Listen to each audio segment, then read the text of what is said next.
Ladies and gentlemen of the crypto space, we're live on a Friday, August 19th at 10:40 a.m. We're a little early. I got a bunch of stuff to do today. But this is obviously a hot day and it requires refreshing of the way I think of markets and what I would argue is basically a sustainable mentality. A lot of rationality. That's all we talk about. And, you know, you need to remain engaged with the market. If you're losing, you're overexposed. If you're losing, you bought high. Selling low doesn't make sense. It means you bought high, you wanted the assets, you bought at the wrong price.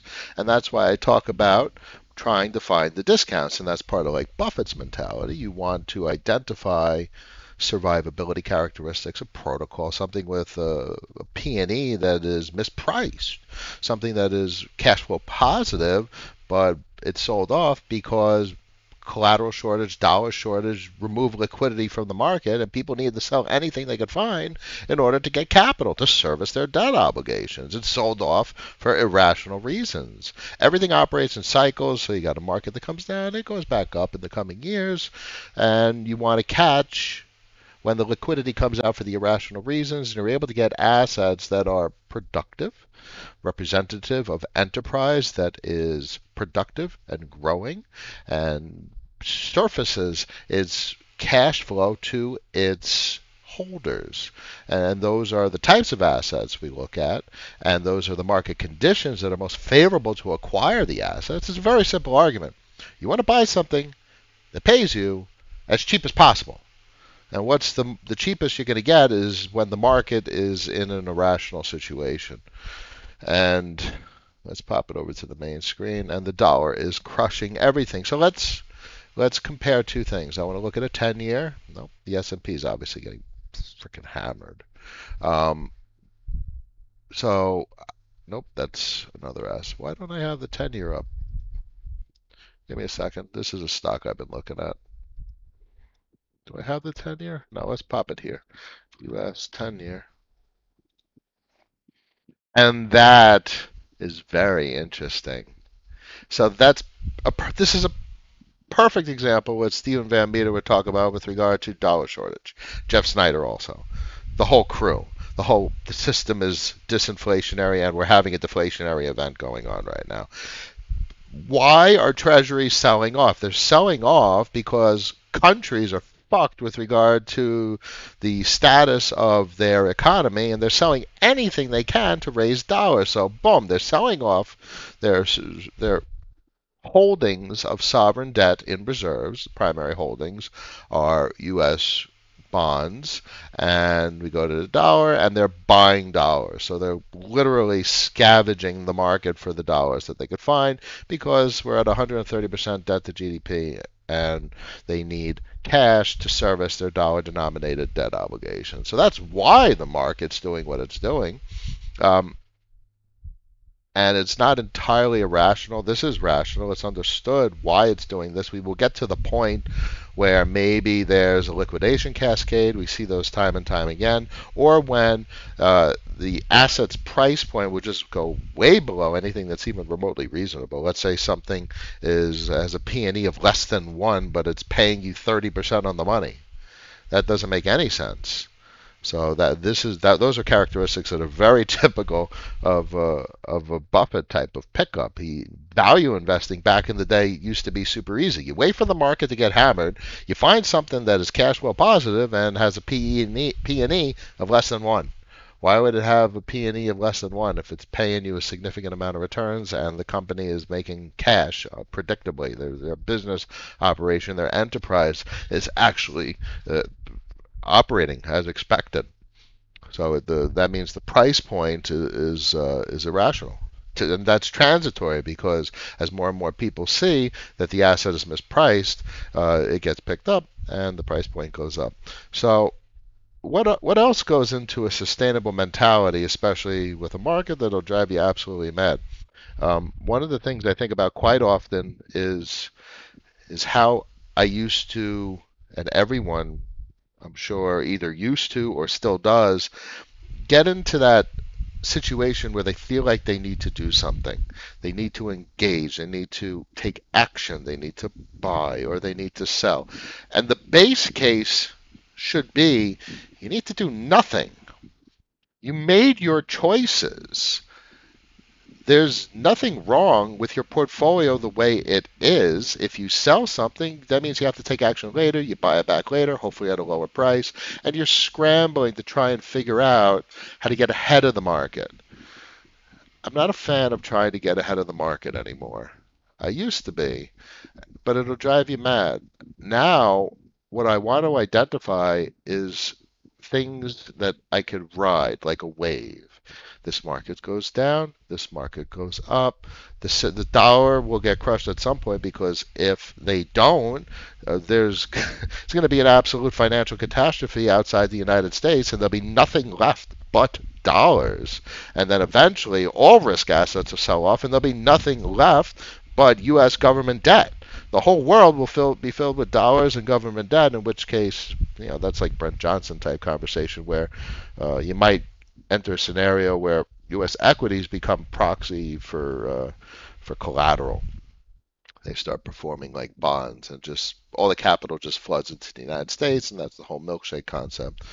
But point being, less action rather than more. You don't have to do anything today because your choices were made, and they were made for good reasons, especially folks that listen to this channel. Everything, all the assets we look at are rationally chosen. Even the assets that I don't have.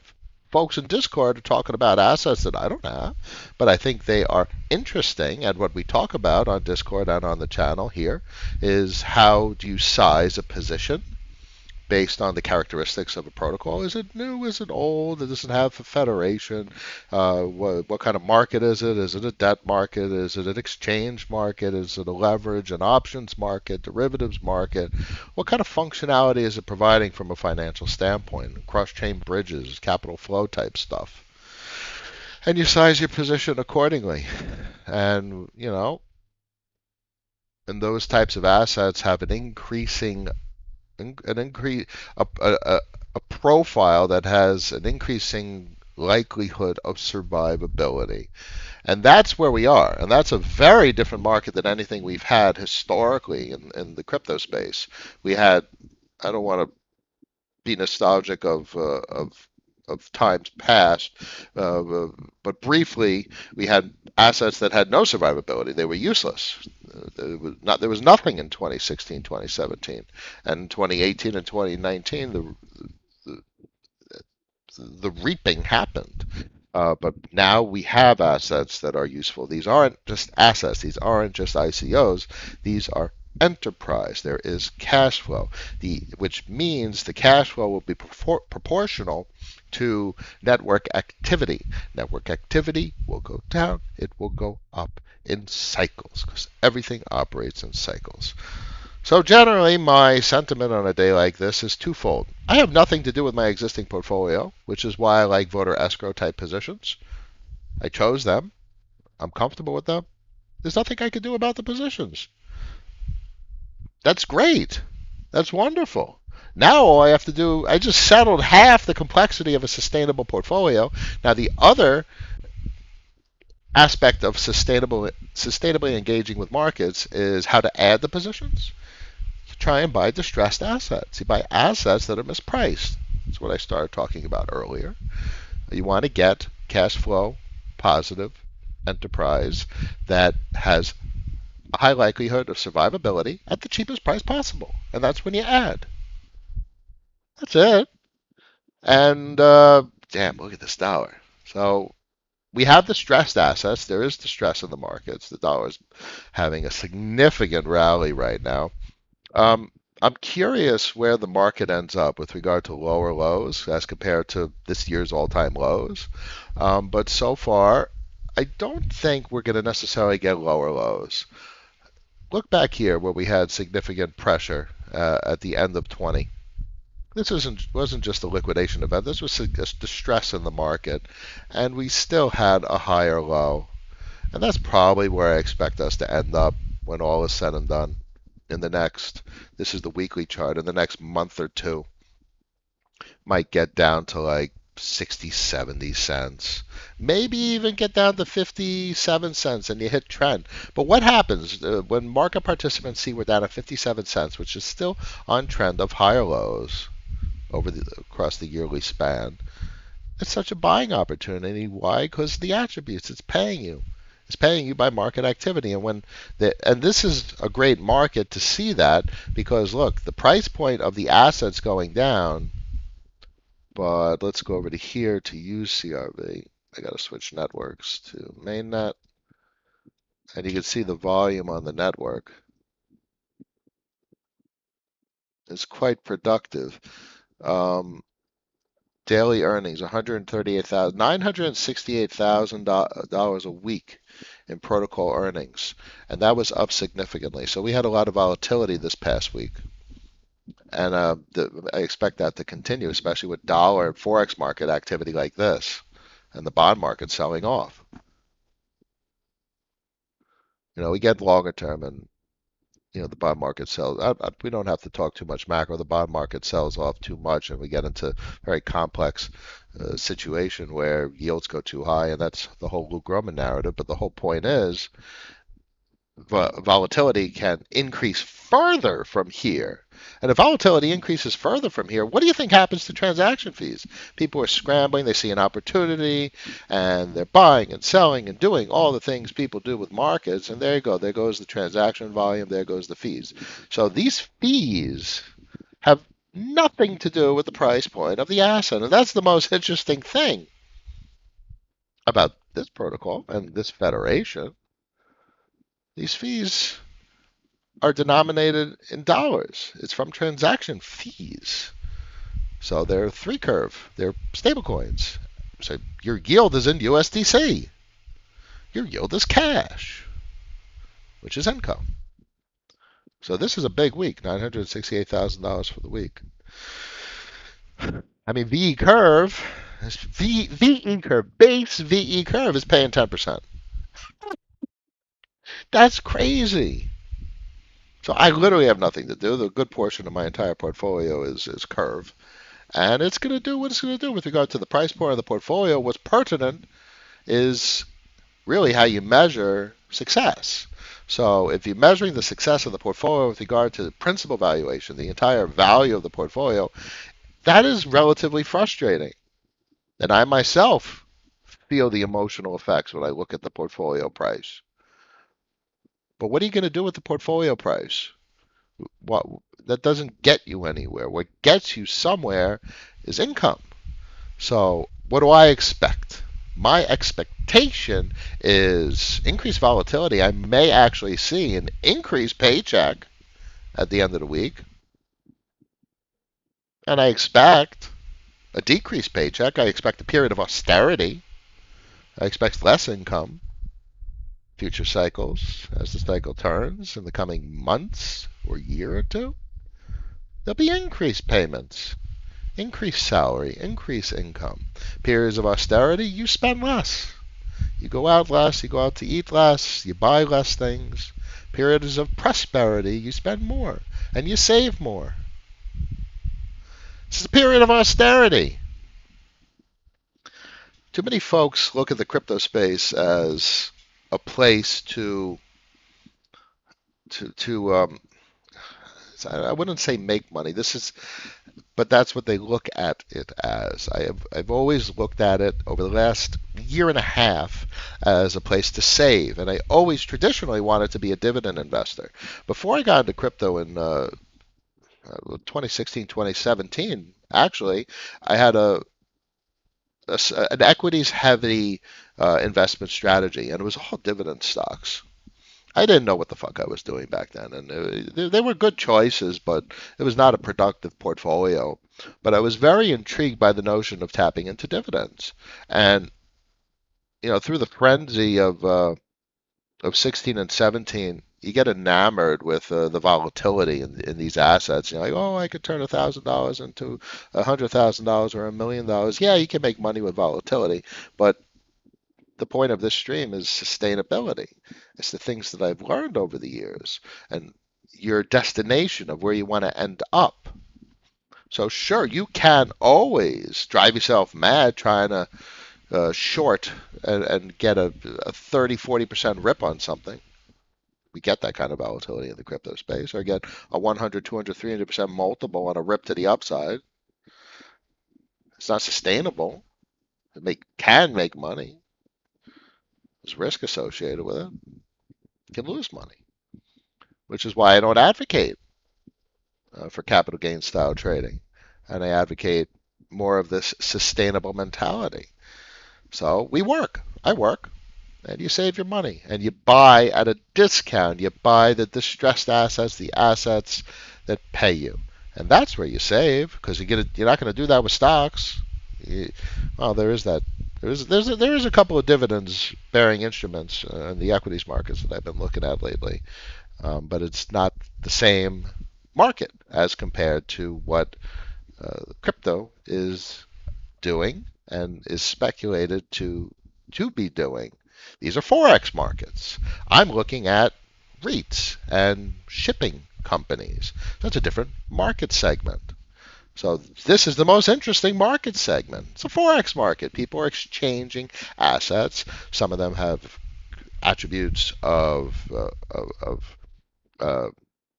of equity ownership. So some of them have attributes of currencies, and they really all have a mix of both. But the point is, they're exchanging these assets, producing transaction fees, creating a forex enterprise. So this is by far the most interesting assets that I've engaged with over the last years, which is why I spend my time focused on these assets.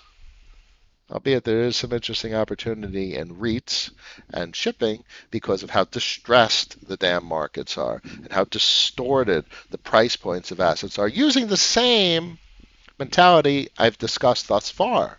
You want to find the assets in any market that are cash flow positive, producing meaningful revenue to you at a price point that's mispriced. You get them at a discount. Hope that helps a little bit. So curve is quite interesting in these types of markets. This was a massive week, 968,000. That's 10%. 10% is a heck of a number. Let's go look at the llama and see how hidden hand is doing for the week.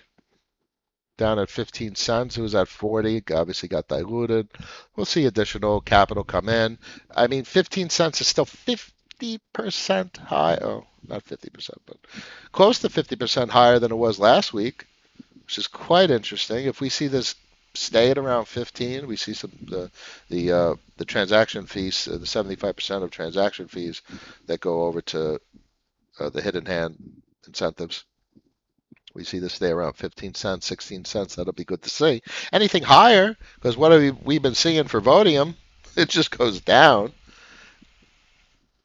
9 cents.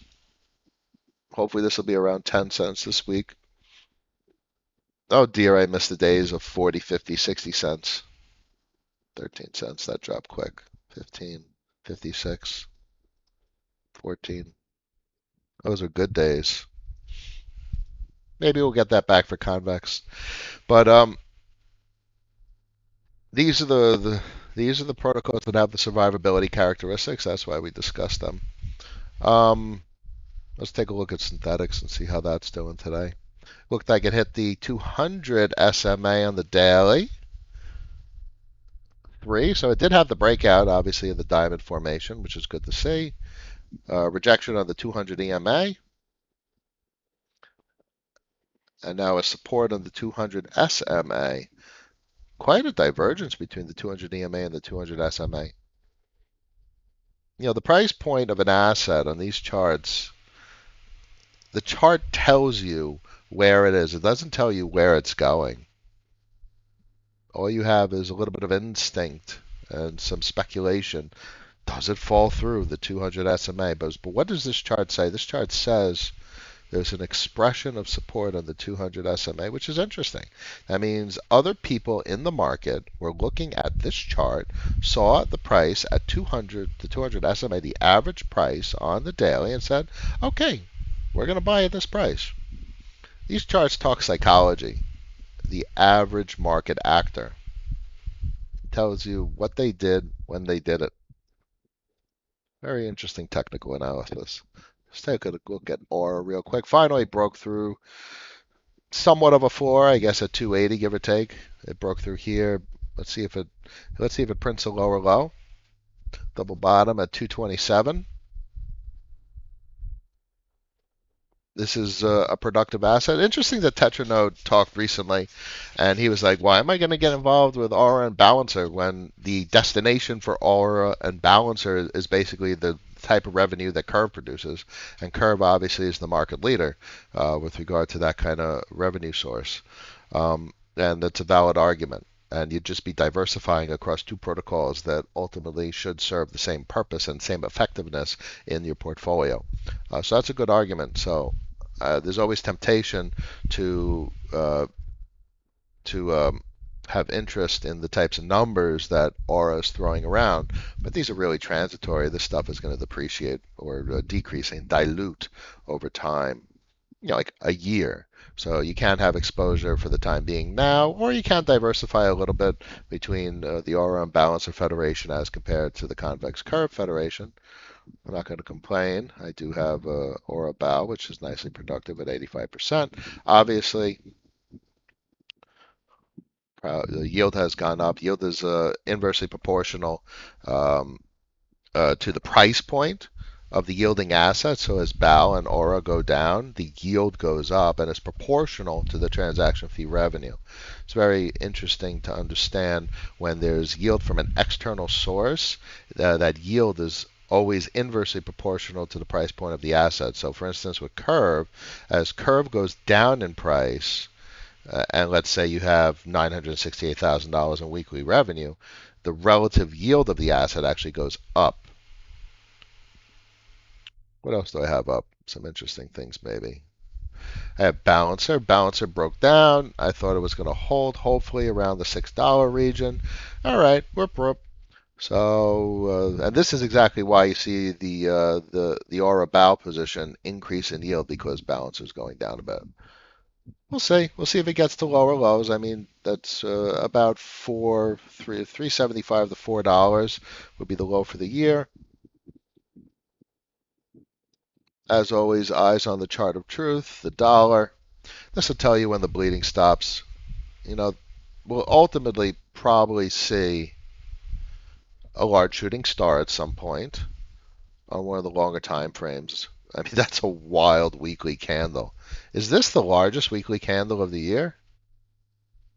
Yeah, give or take. Maybe this, but this had a wick on the top, so there's 7 hours left in the week. It's Friday. Looks like this is going to be the largest candle of the year.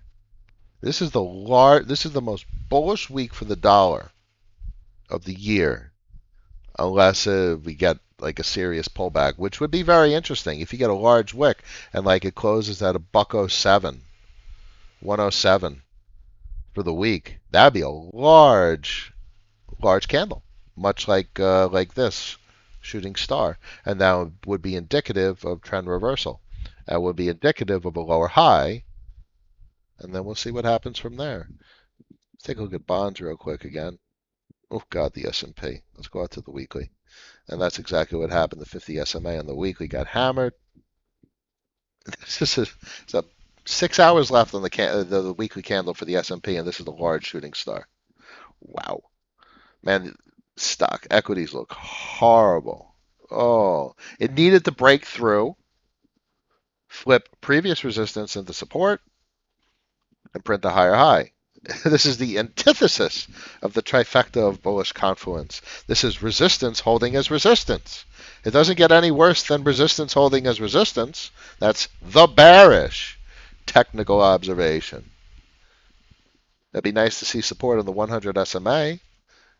That would be interesting because that would be a higher high and a decent support region. But if it keeps trending down, I mean, we are green on the TWAP.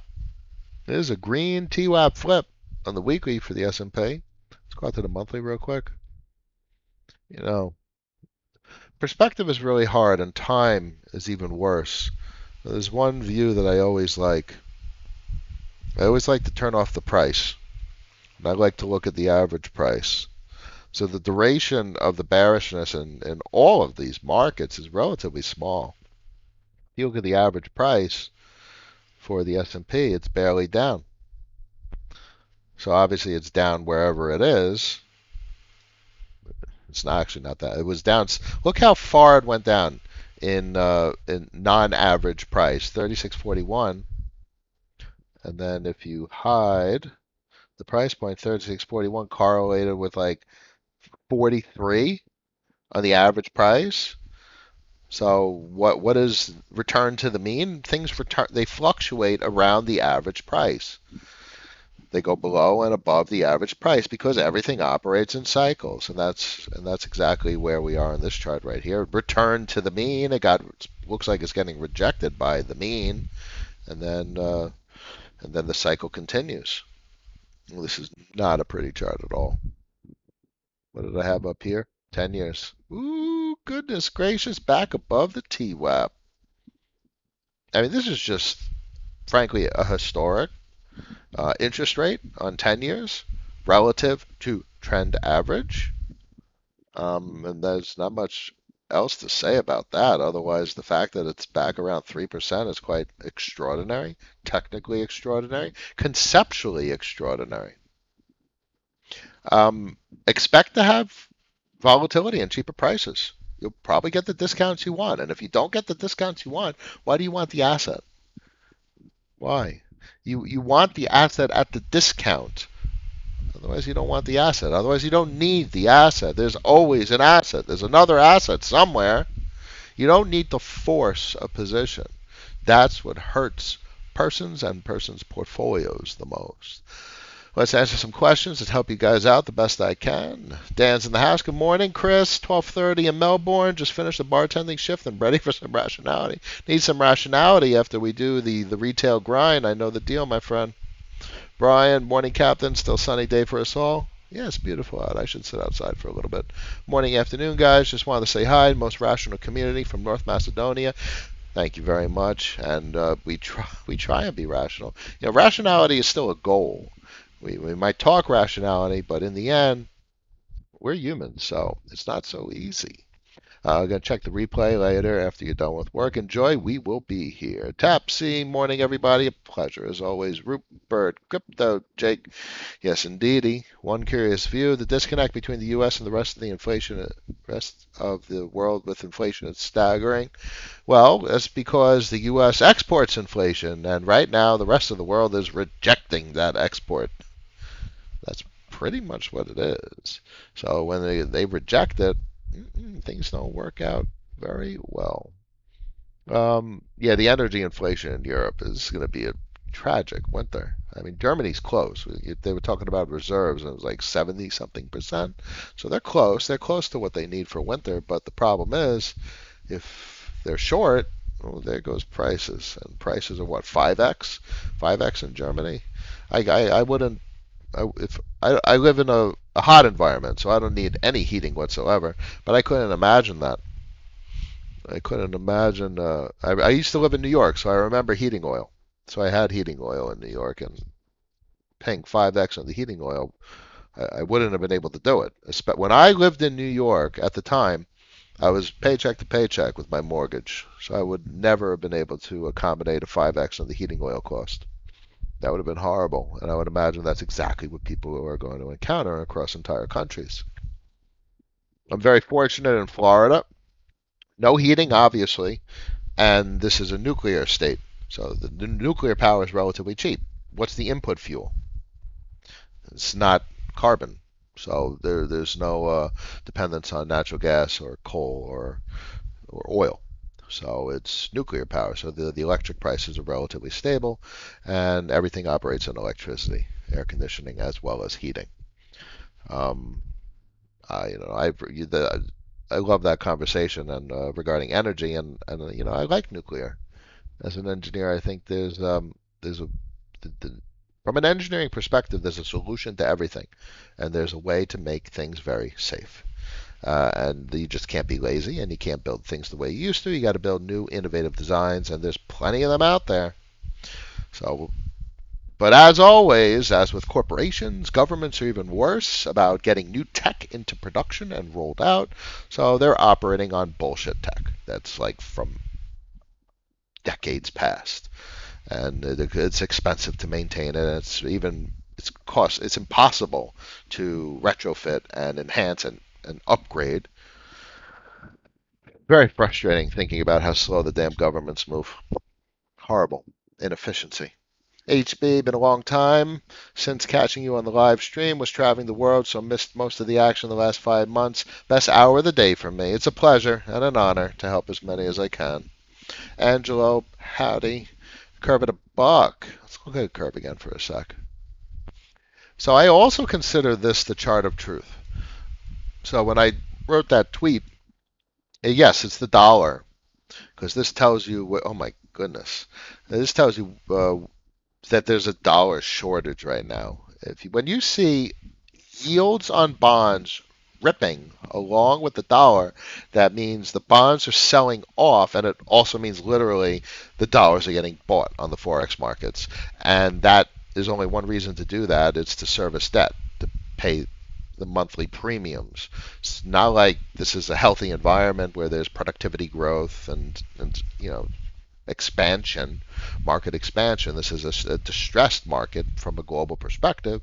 That's exactly what these two technical indicators indicate, suggest. Dollars being bought hand over fist. And we see that. Why is equity selling off? Fear, obviously, but they're also being sold off for the same reason bonds are selling off and the same reason dollars are being bought. People need to sell a stock to be able to have cash to pay their monthly bills. And it's not just people, it's obviously corporations and governments alike. Thoughts on GMX and other real yield? GMX is cool. I've opted for the optimism and synthetics rather than Arbitrum and where's GMX Avalanche. So there's a lot of options protocols. So options are options, derivatives, synthetic protocols. The original is synthetics. So that's why I went there, and that's a perfect example of an asset that has survivability characteristics, especially the way they've implemented their protocol, and highly talked about on the forum. And I have a good opinion of them. I just don't need them because I have exposure to that market sector. You don't want to have redundant exposure. We've talked about this in the past, which is actually why like Dan and I talk often on the forum, and I think about liquidating my convex position because it's a redundant exposure to the Curve Federation, and there's a good argument for that. And Technotus brought up some interesting arguments, like what is the final destination for capital flow, and I still to this day, even after he's presented his arguments, I still don't necessarily entirely agree that it's just the incentivized voting, which will all go to convex because they're the dominant player, and those in the lead remain in the lead. So they're going to dominate Curve from a voting perspective, but I have my opinions about base VE Curve. I think I think it'll be scarce. I think the vast majority of Curve will be owned by protocols, and there'll be a very limited amount of retail holders. So they should garner a fair amount of voting incentives. But it's not just the voting incentives; it's obviously the transaction fee revenue. I mean, if you're getting, I don't want to speculate about the future. This is not the time to be optimistic and speculate about how awesome the protocols are. This is a time where we must feel empathy for the fact that a large part of the entire market is getting hammered and people's portfolios are getting crushed. But that's the thing. And that's the whole point of today's stream. People look at the wrong things. People look for success in the wrong things. People look for activity, what to do. They find the wrong things to do. They think they need to do something to get somewhere. You think you need to buy something to get somewhere. More often than not, you don't need to do anything. More often than not, you've already done what needed to be done. How many times can you guys look back on your portfolio and say, if I didn't do that, if I just held it and did nothing? Think about that one, because that plays into this very point I'm trying to make. Zoidberg's in the house. Joe, yeah, Stargate did a nice rip, but that thing's been absolutely hammered in price point. I have my lock positions in Stargate. They'll be what they're going to be. Obviously, very high opinion from a tech perspective. Even higher opinion of Layer Zero, critical infrastructure, survivability, unquestionable, um, because the price point of the asset has nothing to do with the technology. Um, it doesn't even affect whether someone uses the protocol or not. It's not dependent on incentives. So that's quite interesting. Um, high opinion of it, but it's not necessarily a good investment. Joe, thanks for the tip. I had FOMO last week, and it was one of the only assets on my watch list that hadn't pumped. Pumped. This is not the market for pumps, but yes, we know that. We know that. Crypto beds, time to DCA. Yeah, well, there's so many ways to look at markets, and DCA is always reasonable. 10, 15, $20 over time, and that's compounding, and that's okay. And I talk about selling yield, and that's obviously because I have a large amount of yield at the end of the week. That's relatively a salary. It's a different perspective. So it's hard to talk about how to engage with markets outside of your own perspective. So obviously, how to engage with markets is always relative. So the vast majority of the way I talk to you guys is relative to how I engage with markets. So that gives you some perspective, maybe a goal or a target. And I try my best to discuss how like new entrants can engage with markets, the trials and tribulations of what they will encounter and deal with, and have to reach conclusions on. But I'll never have that perspective again necessarily. But I have my experience. So DCA is always reasonable. You want to DCA the things we talk about: cash flow, distressed assets, things that are mispriced. So that makes sense always. That makes sense always. Last question for the day. Nick, hey, what do you think about FXS holding strong? It's up 1% on the day. Well, Frax just launched on Convex for more pools. Frax Lend is coming. I have an extremely high opinion of Frax. I have a very large position in Frax for my portfolio, of course, relative portfolio weighting. It's a large position. I think Sam is on to something very big. I think very good things about the Frax protocol. Have I bought any in a long time? No. Do I need to buy any more? No. Would I buy more if there was a distressed situation? Probably not. I think there's other assets that I would want to add that are more productive, that produce more cash flow. But do I think the destination for Frax is a good one? Yeah, yes, I do. High opinion of the protocol. That's it for today, Friday, August 19th at 11:18 p.m. You know the deal. As always, thank you all for joining. Please tell everyone to subscribe. We can only help someone if they actually listen, because we all can do better, especially myself. As always, after party on Discord for the most rational community in the entire crypto space. Got to be the most rational community, right? Is there any other rational communities? I wish you all a good one. Have a good weekend. See you on the flip side. Peace.